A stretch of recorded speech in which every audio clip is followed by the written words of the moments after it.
Morning. तो आज के वीडियो में हम डिस्कस करेंगे control and coordination in humans. Humans के अंदर कंट्रोल एंड कोऑर्डिनेशन के लिए दो तरह के टिश्यूज रिस्पॉन्सिबल होते हैं, nervous tissue and muscular tissue. Nervous tissue और मस्कुलर टिश्यू दोनों ही बहुत ही कोऑर्डिनेटेड मैनर में काम करते हैं और इन दोनों टिश्यूज के कोऑर्डिनेशन से ह्यूमंस की सारी एक्टिविटीज कंट्रोल होती हैं। तो always remember, two type of tissues which are involve in controlling all the activities of humans are nervous tissue and muscular tissue। तो कंट्रोल एंड कोऑर्डिनेशन ह्यूमंस में इसमें हम दो तरह का कंट्रोल पढ़ेंगे, एक नर्वस कंट्रोल, दूसरा होता है केमिकल कंट्रोल। अब नर्वस कंट्रोल के बारे में हम पहले पढ़ेंगे, बाद में हम केमिकल कंट्रोल के बारे में पढ़ेंगे। तो अगर हमें नर्वस कंट्रोल पढ़ना है ह्यूमंस के अंदर, तो उसके लिए हमें ह्यूमंस के नर्वस सिस्टम को समझना जरूरी है।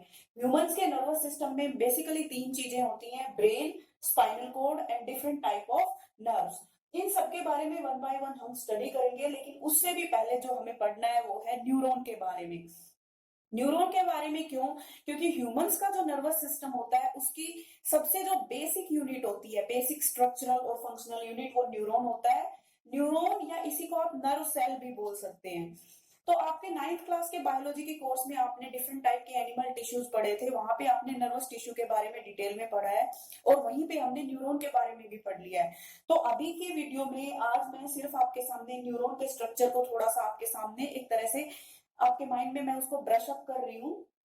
ये न्यूरॉन का डायग्राम होता है, आप सब जानते हैं। इस तरह से न्यूरॉन एक नजर आता है, जिसमें हमने देखा कि ये न्यूरॉन है। इस न्यूरॉन के ये जो राउंड पोर्शन है इसको हम सेल बॉडी बोलते हैं या सोमा बोलते हैं। ये जो लॉन्ग फाइबर दिखाई दे रहा है यहाँ पे, इसको हम एक्सॉन बोलते हैं। और जो ये ब्रांचेस नजर आ रही हैं इनको हम डेंड्राइट्स बोलते हैं। अब न्यूरॉन का स्ट्रक्चर यहाँ पे समझना जरूरी इसलिए था कि देखिए, जब भी कोई चेंज होता है हमारे एनवायरमेंट में, हमारी बॉडी के अंदर किसी भी तरह का चेंज या हमारे एक्सटर्नल एनवायरमेंट में किसी भी तरह का जब चेंज होता है, तो उसको हमारी बॉडी फील करती है। ये जो चेंज है इसके लिए वर्ड यूज किया जाता है स्टिम्युलस। तो कोई भी चेंज इन एक्सटर्नल और इंटरनल एनवायरमेंट, उसको हम स्टिम्युलस बोल रहे हैं। उस स्टिम्युलस को हमारी बॉडी फील करती है, रिसीव करती है। तो स्टिम्युलस को रिसीव करने के लिए हमारी बॉडी में सेंस ऑर्गन्स होते हैं। जैसे हियरिंग के लिए हमारे पास ईयर्स हैं, साइट के लिए या विजन के लिए आईज हैं। तो ये जितने भी सेंस ऑर्गन्स होते हैं, इन सारे सेंस ऑर्गन में न्यूरॉन्स प्रेजेंट होते हैं। अब न्यूरॉन में जो ये डेंड्राइट्स होते हैं, ये उस स्टिमुलस को रिसीव करते हैं। यानी जैसे कि मान लीजिए मैंने कोई हॉट ऑब्जेक्ट टच किया, कोई गर्म चीज को मैंने छुआ मेरे हाथ से, तो मेरी फिंगर्स को एकदम हॉटनेस फील हुई। तो यानी मेरी फिंगर्स के अंदर जो न्यूरॉन्स प्रेजेंट हैं, उन न्यूरॉन्स के जो ये डेंड्राइट्स होते हैं, इन डेंड्राइट्स ने उस हॉटनेस को फील किया। यानी स्टिम्युलस को रिसीव करने का काम किसका होता है? डेंड्राइट्स का होता है। जब ये डेंड्राइट्स उस स्टिमुलस को रिसीव करते हैं तो वो उसको आगे पास करते हैं सेल बॉडी के अंदर। यहाँ फिर सेल बॉडी के अंदर कुछ चेंजेस प्रोड्यूस होते हैं, कुछ केमिकल चेंजेस प्रोड्यूस होते हैं। वो केमिकल चेंजेस अब इलेक्ट्रिकल सिग्नल एक बना देते हैं इस न्यूरॉन के अंदर। यानी अब इस न्यूरॉन ने जैसे ही किसी स्टिमुलस को रिसीव किया, मान लीजिए मैं यहाँ लिख रही हूँ ये कोई स्टिमुलस है, इस स्टिमुलस को डेंड्राइट्स ने रिसीव किया, डेंड्राइट्स ने उसको पास किया सेल बॉडी के अंदर। सेल बॉडी ने जैसे ही उस स्टिमुलस को रिसीव कर लिया, अब सेल बॉडी के अंदर केमिकल चेंजेस प्रोड्यूस होंगे। वो केमिकल चेंजेस अब इलेक्ट्रिकल चेंजेस में कन्वर्ट हो जाएंगे। यानी इस न्यूरॉन का जो ये एक्सॉन पार्ट है, इसके अंदर अब एक सिग्नल बन गया है, एक मैसेज फॉर्म हो गया है। वो मैसेज इलेक्ट्रिकल मैसेज है। तो वो इलेक्ट्रिकल मैसेज अब इस एक्सॉन के अलोंग ट्रेवल करने लगेगा। तो डेंड्राइट्स जो थे वो तो सिग्नल को रिसीव करते हैं, एक्सॉन जो है वो सिग्नल को आगे पास करता है, और वो सिग्नल ट्रेवल करते हुए अब पहुंच गया है बिल्कुल एक्सॉन के जो ये एंड्स होते हैं यहाँ पे। तो एक न्यूरॉन के अंदर मैसेज या इंपल्स इस तरीके से ट्रेवल करता है। अब इसके बाद इस इलेक्ट्रिकल मैसेज का क्या होगा जब वो एक्सॉन के बिल्कुल एंड में पहुंच गया है?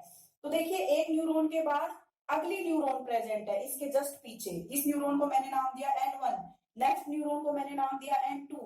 पूरी बॉडी में इसी तरह न्यूरॉन्स एक दूसरे के साथ कनेक्शन बनाते हुए एंड टू एंड प्रेजेंट होती हैं। तो जो ये सिग्नल यहाँ पहुंच गया, इस सिग्नल को अब इस न्यूरॉन के पास जाना है। तो दोनों न्यूरॉन्स के बीच में थोड़ा सा स्पेस प्रेजेंट है। ये जो स्पेस नजर आ रहा है इसको बोलते हैं सिनेप्टिक क्लेफ्ट, या तो आप इसको सिनेप्टिक क्लेफ्ट बोलिए या आप इसको सिंपली सिनेप्स बोलिए।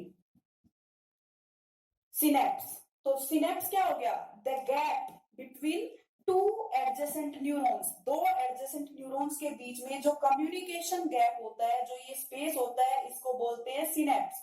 तो एक न्यूरॉन दूसरे न्यूरॉन के साथ कम्युनिकेट कैसे करती है? सिनेप्स के थ्रू कम्युनिकेट करती है।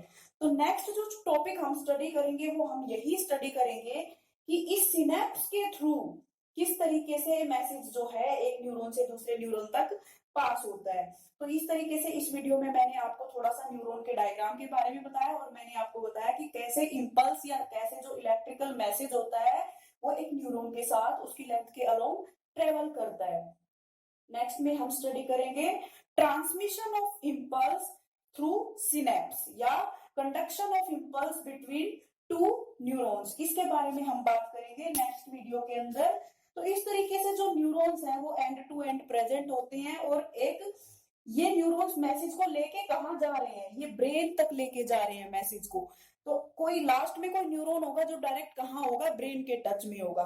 फिर ब्रेन के अंदर वो मैसेज जब पहुंच जाएगा उसके अकॉर्डिंग ब्रेन जो है वो कुछ मैसेज फिर से जनरेट करेगा कि क्या करना है। जैसे मैंने गर्म ऑब्जेक्ट को छुआ तो मेरे हाथ को गर्म फील हुआ, तो ये मैसेज ट्रेवल करते हुए मेरे ब्रेन तक पहुंच गया।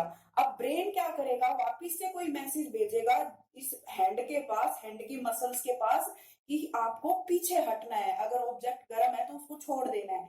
तो जो न्यूरॉन्स मैसेज को हमारे सेंस ऑर्गन्स से ब्रेन तक लेके जाते हैं उनको बोलते हैं सेंसरी न्यूरॉन्स। दो तरह के न्यूरॉन्स बता रही हूं मैं यहाँ पे। सेंसरी न्यूरॉन्स, वो न्यूरॉन्स जो मैसेज को कैरी करके ब्रेन तक लेके जा रहे हैं, सेंसरी न्यूरॉन्स। दूसरे होते हैं मोटर न्यूरॉन्स। तो मोटर न्यूरॉन्स का मतलब होता है वो न्यूरॉन्स जो ब्रेन या स्पाइनल कॉर्ड से मैसेज लेके आ रहे हैं वापस कहाँ?